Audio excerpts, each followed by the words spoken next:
You are about to lose everything. Imagine it. Every possession you owned sinking into black water. The money, the plans, the version of your life you were counting on. Gone in a single night. And here is the strange part. The man this actually happened to would later call it the best thing that ever happened to him. Not a lie he told to feel better. He meant it. The disaster that should have destroyed him became the foundation of a system so powerful that emperors, slaves, and generals would use it to stay unshakable for the next 2,000 years. So what did he understand about fear that you and I were never taught? What did he see in that shipwreck that turned the worst day of his life into the birth of a philosophy? Stay with me, because the answer is a 3-step code. And by the end of this, you will be able to run it in your own mind tonight.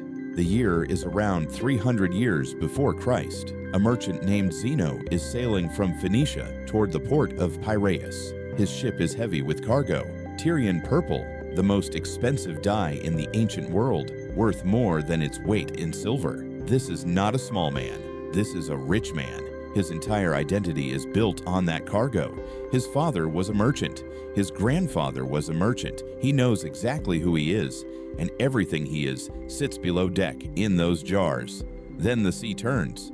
We do not know if it was a storm or a hidden rock. We know only the result. The ship breaks, the cargo is lost, and Zeno washes up on a strange shore with nothing. No fortune, no plan, no identity. Picture him standing there, soaked, staring at the horizon where his entire life just disappeared. Most people, in that moment, break. Some never recover. They spend the rest of their years mourning the ship that sank. And here is what almost no one realizes about that moment. Zeno very nearly became one of them. He wanders inland, numb, and stumbles into the city of Athens. He does not know anyone. He has nothing to do and nowhere to be. So he drifts into a bookshop the way a lost man drifts anywhere, just to stop moving. And by pure accident, he picks up a book about the life of Socrates. He starts to read, and something in him goes still, because the words describe a kind of man he has never met. A man who could not be threatened. A man who stayed calm when the crowd screamed for his death. A man whose peace did not depend on anything outside himself.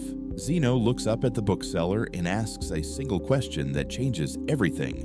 Where can I find a man like this? And at that exact moment, a philosopher happens to be walking past the shop. The bookseller simply points and says, "Follow that man. Hold on to that image, because we are about to see what happened when Zeno chased him down. But first, you need to feel why this matters to you, right now, in your own life. Because you have already had your shipwreck, maybe not on the sea. Maybe it was a phone call, a diagnosis, a relationship that ended without warning, a job that vanished. Or maybe it is quieter than that. The slow, grinding anxiety that shows up before your eyes even open in the morning. The tightness in your chest before you send the message. The dread that has no name. You know this feeling. The heart racing over something that has not even happened yet. The mind running the same terrible scenario 40 times before breakfast. Here is the question that should stop you cold. Why does the anxiety hurt so much before anything has actually gone wrong? The event has not happened. The disaster is only imagined. And yet your body reacts as if it is real. Right now, in the room with you. Zeno noticed the same thing. He noticed that the shipwreck itself lasted one night, but the suffering, the story, the replaying, could last a lifetime if he let it. And he asked the question that became step 1 of his code. If the event is over, then what exactly is still hurting me? Sit with that, because the man he was about to meet had a brutal answer.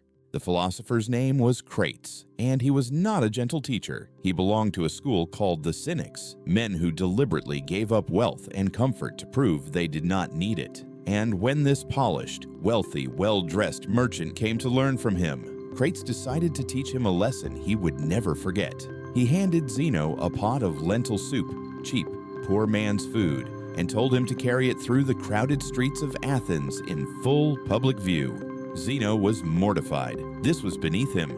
He was a man of status, so he tried to hide the pot, carrying it low, sneaking through the back streets where no one important would see him. And Crates, walking beside him, suddenly took his staff and smashed the pot. The soup exploded across Zeno's legs. It ran down his fine clothes. People turned and stared, and Zeno, humiliated, started to run.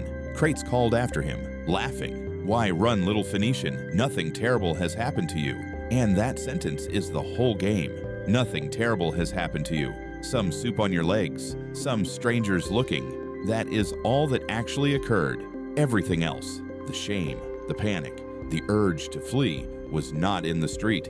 It was in Zeno's own judgment about the street. The event was neutral. The suffering was added by him. This is the discovery that the entire philosophy of Stoicism is built on, and it is the first step of the code. It is not things that disturb us, but our opinions about things. The soup did not carry shame.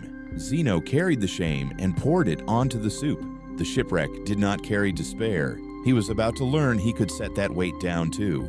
And now, 2,000 years later, science has quietly walked into the same room and confirmed it.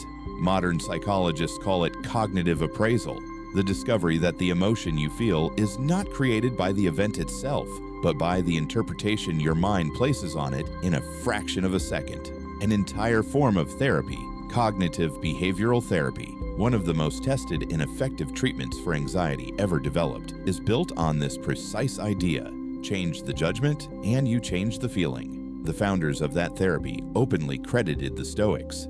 They did not invent it. Zeno got there first, carrying a broken pot of lentil soup through the streets of Athens. So, here is where it gets practical, because a discovery you cannot use is just a nice story. Zeno turned this into 3 steps, and once you see them, you cannot unsee them. Step 1. Catch the impression. The moment anxiety strikes, something happened in your mind before the fear. A snap judgment, so fast you did not notice it. The email arrives, and before you feel dread, your mind whispers, "This is a disaster." Step 1 is simply to catch that whisper, to pause in the half-second gap and say, "That was a judgment, not a fact." The Stoics trained themselves to hear that inner voice the way you would hear a stranger talking in your house. Wait, who said that? Step 2. Strip it to the event. Ask what actually happened, describe plainly with no story attached, not "I am going to be humiliated and my life is ruined." Just, "There is soup on my legs and people are looking," not "My life is falling apart." Just, "I lost the ship." When you strip an event down to only what is real, right now, the terror has nothing left to feed on. Fear lives in the future you are imagining. It cannot survive in the plain present.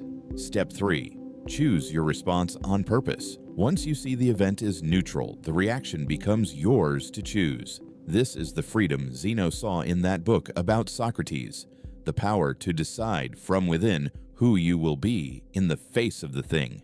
You cannot control the storm. You can always control the judgment you make about the storm and the action you take next. That, and only that, is where your power actually lives. So do it tonight. When the anxiety comes, and it will come, run the code. Catch the impression. Notice the story your mind added. Strip it back to the bare event, the thing that is actually physically true in this moment. Then choose your next action deliberately, like a free man, not a frightened one. It will feel clumsy the first time. It will feel almost impossible the 10th time. And then, one day, you will feel the panic rise, and you will simply watch it, and it will pass through you like weather. That is not a fantasy. That is a trained skill. Zeno trained it. Emperors trained it. You can train it too. Zeno stopped running that day in the street. He set down his shame. He stayed. And the merchant who lost everything in the sea went on to found the most resilient philosophy in human history, teaching from a simple painted porch in Athens, the Stoa, which is where the word Stoic comes from. Later in life, he said it plainly. "I made a prosperous voyage when I was shipwrecked. The wreck did not ruin him, it freed him.